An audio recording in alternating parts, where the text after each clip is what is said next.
એક જંગલમાં એક સસલું રહેતું હતું. નાનકડું પોચું પોચું સફેદ સફેદ સસલું રોજ એ જંગલમાં ફરતું.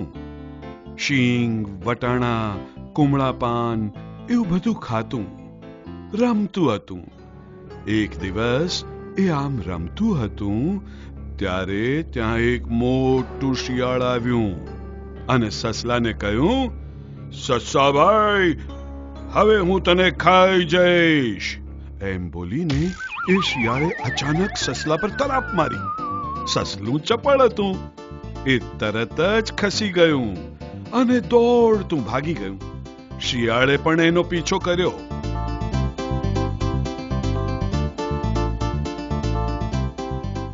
દોડતું દોડતું દોડતું સસલું એકદમ પોતાના નાના દરમાં ઘૂસી ગયું. હવે દરનું મોં તો નાનું હતું, શિયાળ કઈ એ દરમાં ઘૂસી ના શકે. પછી એ સસલાની રાહ જોતું દરના મુખ પાસે બેસી રહ્યું અને બોલ્યું, સસા, કેટલા દિવસ દરમાં બેસી રહેશે? હા, ક્યારેક તો બહાર આવશે જ ને, પછી હું તને ખાઈ જઈશ. સસલાએ યુક્તિ કરી.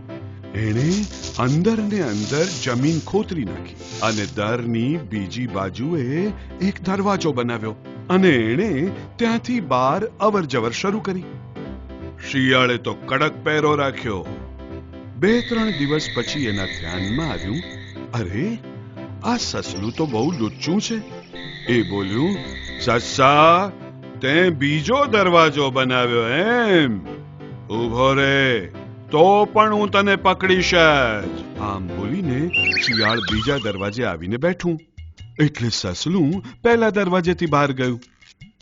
શિયાળ પાછું પહેલા દરવાજા પાસે આવ્યું એટલે સસલું બીજા દરવાજેથી બહાર નીકળ્યું.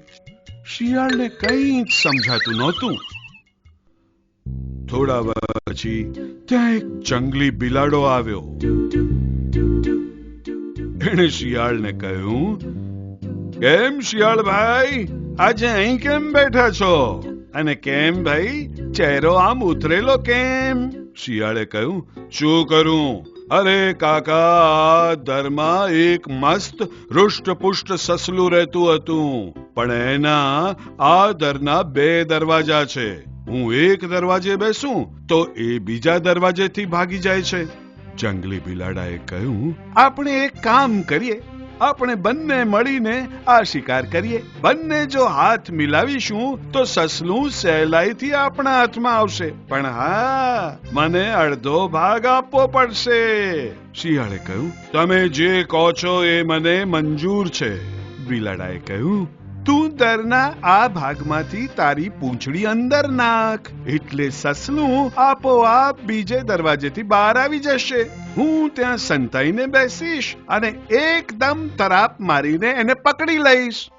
સસલું દરમાં જ બેઠું હતું. એણે આખી એ વાત સાંભળી અને એણે દરમાં એક ખૂણો તૈયાર કર્યો અને એ ખૂણામાં ચૂપચાપ સંતાઈ ગયું. થોડી વાર પછી શિયાળે દરમાં પૂંછડી નાખી. એટલામાં સસલાએ શું કર્યું? એ પૂંછડી પર સફેદ રંગ લગાડી દીધો. એટલે બીજા દરવાજેથી જ્યારે પૂંછડી બહાર આવી ત્યારે જંગલી બિલાડાને લાગ્યું આ સસલાની જ પૂંછડી છે.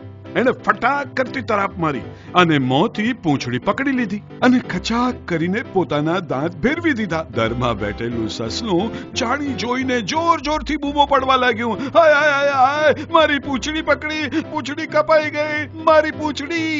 પૂરું જોર લગાવીને જંગલી બિલાડો પૂંછડી ખેંચવા લાગ્યો. આ બાજુ શિયાળે બૂમાબૂમ કરવા માંડી, મરી ગયો, હું દરના મુખમાં ફસાઈ જઈશ. એને થયું એની પૂંછડી સસલું જ ખેંચે છે. એને કહ્યું, સસા, હું ક્યારે તારા માર્ગમાં નહીં આવું, છોડ મને. સસલાએ ફરી બૂમ મારી, મારામાં બહુ શક્તિ છે, દરમાંથી કોઈ મને બહાર કાઢી નહીં શકે. આ સાંભળીને એણે હજી જોરથી પૂંછડી ખેંચી. શિયાળ બીજી તરફ પૂંછડી ખેંચવા લાગ્યો.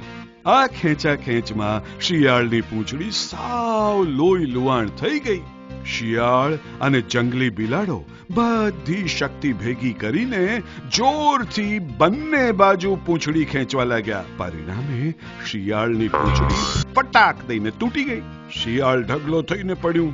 એનો પગ મોચવાઈ ગયો, પીઠ પથ્થર પર પછડાઈ અને એ કુઈ કુઈ એમ બૂમ પાડી ઉઠ્યો. ત્યાં જંગલી બિલાડો પણ થડ દઈને પાછળ પડ્યો. ત્યાં એક અણીદાર પથ્થર હતો, એના પર એનું માથું અફડાયું, એનું માથું ફૂટી ગયું, એમાંથી લોહી વહેવા લાગ્યું અને એ પણ રડવા અને બૂમો પાડવા લાગ્યો. પછી એ શિયાળ અને જંગલી બિલાડાની જબરજસ્ત લડાઈ થઈ. બંને જણા એકબીજા પર તૂટી પડ્યા. એમની બહુ મોટી મારામારી થઈ. છેવટે બંને થાકી ગયા, લોહી લુહાણ થઈ ગયા અને એકબીજાને ભાંડતા ચાલ્યા ગયા. અને આપણા સસ્સાભાઈ દરના મુખ પર બેસીને હસતા હસતા આ બંનેની ગમ્મત જોતા બેઠા.